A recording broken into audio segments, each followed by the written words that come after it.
اس میں زیادہ غور و خوض کرنے سے نقصان کا اندیشہ ہے۔ ایک اور دیوبندی صوفی بزرگ خواجہ عبدالحکیم انصاری کہتے ہیں، خواجہ عبدالحکیم انصاری جو ہے ان کا انتقال ہوا ہے 1977 میں، اور ان کے بارے میں ان کا یہ کہنا ہے، خواجہ عبدالحکیم انصاری کا یہ کہنا ہے کہ انہوں نے سلوک کی منازل طے کی ہے۔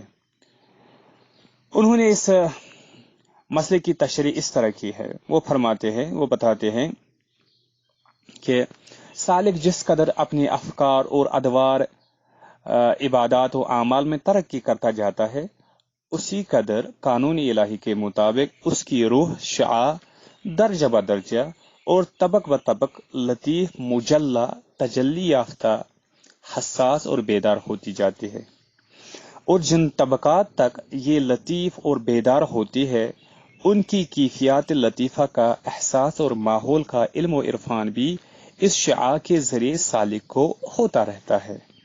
گو ظاہری آنکھوں سے کچھ نظر نہ بھی آئے، جب یہ شعاع ہاہوت کے آخر تک مجلہ ہو جاتی ہے اور وہ حصہ بیدار ہونا شروع ہوتا ہے جو عالم ہو میں واقع ہے، تو عجب عجب قائف پیش آتے ہیں۔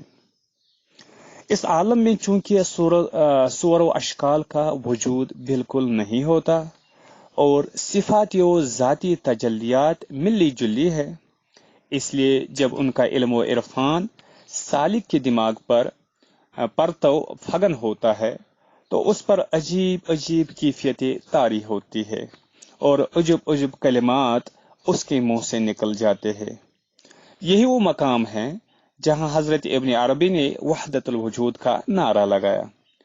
ہوا یہ کہ ابن عربی کی روح خلق کی استعداد کی وجہ سے ذاتی تجلیات سے بہت متاثر ہوئی، اور چونکہ یہاں صور و اشکال کا وجود نہ تھا، وہ ان تجلیات کو ذات خداوندی یعنی سراب کو حقیقت سمجھ بیٹھے۔ چنانچہ وہ فرماتے ہیں کہ عالم ہی خدا ہے، یہ عالم تجلی ہے جس میں وحدت نے اپنے آپ کو نمودار کیا۔ ان تجلیات میں وحدت کلیتاً گم ہو گئی ہے، لیکن ان کے ماورا وحدت کا کوئی وجود نہیں۔ ان الفاظ میں حضرت ابن عربی نے اللہ تعالی یا اس کی وحدت کا انکار مطلق نہیں کیا، بلکہ صرف یہ ظاہر کیا ہے کہ اشیائی کائنات کے ماورا اللہ تعالیٰ کا کہیں وجود نہیں ہے۔ یہ ان کے عرفان کی غلطی ہے۔ اللہ تعالیٰ وہاں بھی ہے جہاں عالم مادی، عالم مثال اور عالم امر سب ختم ہو جاتے ہیں۔ اس کے علاوہ وہ یہ بھی فرماتے ہیں کہ اس عالم کے بعد عدم، اور صوفیہ کے نزدیک یہ کائنات عالم اس بات ہے، اور اس سے ماورا ایک اور کائنات ہے جو کچھ موجود نہیں ہے، اسے وہ عدم کہتے ہیں۔ وہ کہتے ہیں اس عالم کے بعد عدم، اور سالک کو عدم میں اللہ کی تلاش نہیں کرنی چاہیے، کیونکہ وہاں سوائے رنج و تعب کے اور کچھ حاصل نہیں ہوتا۔ یہ بات بھی انہوں نے صرف اپنے ذاتی تجربے کی بنا پر لکھی ہے، حالانکہ لطائف کے اصلی عوالم تو شروع ہی عدم سے ہوتے ہیں، جیسا کہ ہم پیچھے بیان کر آئے ہیں۔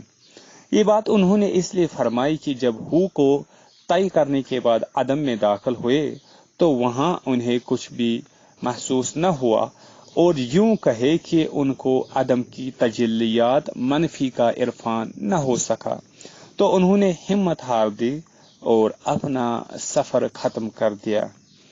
اگر وہ عدم کی صعوبات پر صبر کرتے اور اس کو طے کر کے بسائط کے عوالم میں پہنچ جاتے تو اس غلطی میں مبتلا نہ ہوتے۔ اس قسم کی بہت باتیں انہوں نے فتوحات مکیہ اور فصوص الحکم میں تحریر فرمائی ہے۔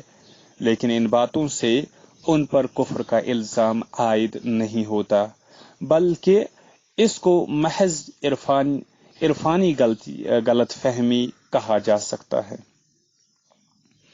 حضرت ابن عربی سے پہلے بھی ایسے کلمات کئی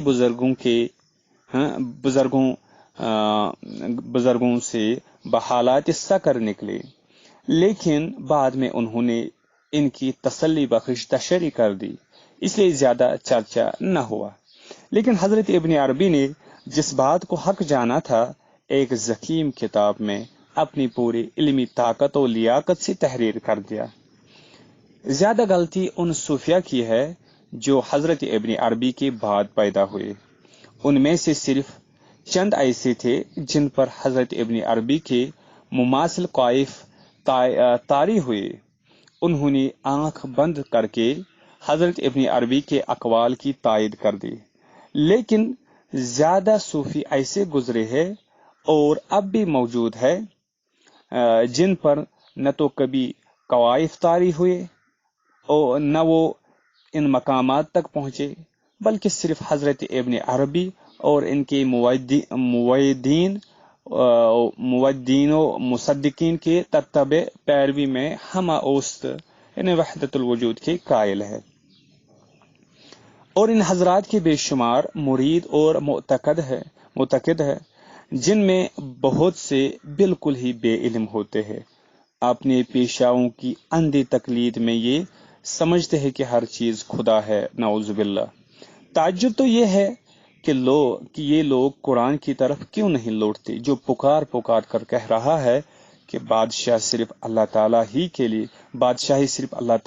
کے لیے ہے، صرف وہی اس تمام کائنات کا خالق اور اس کی ہر شے پر ہر لحاظ سے قادر ہے۔ قل اللہ خالق کل شیء وہو الواحد القہار، سورۃ الرعد کی آیت نمبر 16 ہے، جس میں کہا گیا ہے آپ کہیے کہ اللہ ہر چیز کا خالق ہے، وہی اکیلا اور زبردست قوت والا ہے۔ عوام میں اس عقیدے کی اشاعت کا ایک اور بڑا سبب اکبر بادشاہ کی بے دینی اور اس کے ایجاد کردہ مذہب دین الہی کی تبلیغ بھی ہے۔ کون نہیں جانتا کہ اکبر نے یہ مذہب سیاسی مصلحتوں سے اس لیے جاری کیا تھا کہ اس کی غیر مسلم رعایا جو تعداد میں مسلمانوں سے کئی زیادہ تھی، اس سے خوش اور راضی رہی۔ دین الہی کے سب سے بڑے دائی دربار اکبری کے اراکین خصوصاً ابو الفضل اور فیضی جیسے جید عالم تھے جو منطق اور فلسفہ میں دور دور تک اپنا ثانی نہ رکھتے تھے۔ ان کی سحر فغاری کے کئی نتیجے نکلے۔ ایک یہ کہ اکبر نے خوش ہو کر ان کو اعزاز و مراتب کے آسمان پر پہنچا دیا۔ دوسرے یہ کہ غیر مسلم خوش ہو گئے کہ مسلمانوں میں بھی روحانیت کا آخری عقیدہ وہی ہے جو ہمارے مذہب میں ہے، اور ان پر جو توحید اسلامی کی فضیلت کا رعب طاری تھا جاتا رہا۔ تیسرے یہ کہ خود مسلمان بھی یہی سمجھنے لگے کہ توحید صرف ہمارے ہاں ہی نہیں دوسرے مذاہب میں بھی ہے، اور ان کے ذہن میں اپنی فضیلت کا جو احساس تھا ختم ہو گیا۔ چوتھے یہ کہ اکثر مسلمان علماء اور عوام بادشاہ اور عمراء کی خوشنودی کے لیے ہم و اوست کا دم بھرنے لگے، یہاں تک کہ 2-4 نسلیں گزرنے پر اسلامی تصوف میں اس عقیدے کو وہی درجہ حاصل ہو گیا جو مذہب اسلام میں کبھی توحید کو حاصل تھا، اور آج جس تصوف زدہ کو دیکھو وہ یہی کہتا ہے کہ کفر و اسلام میں فرق ہی کچھ نہیں۔ اس نقطہ نظر کا یہ ہے، یعنی اس دیوبندی صوفی حضرت حکیم کا کہنا۔ اس پوائنٹ آف ویو کو، اس نقطۂ نظر کا خلاصہ یہ ہے کہ سالک کو اپنے روحانی سفر میں ایک ایسے مقام سے واسطہ پیش آتا ہے جب اسے اللہ تعالیٰ کے سوا اور کچھ نظر نہیں آتا اور وہ ہر چیز سے غافل ہو جاتا ہے۔ شاہ ولی اللہ نے اپنی کتاب لمعات میں وحدت الوجود اور وحدت الشعود میں تعارض کنٹرڈکشن کو دور کرنے کی کوشش کی ہے۔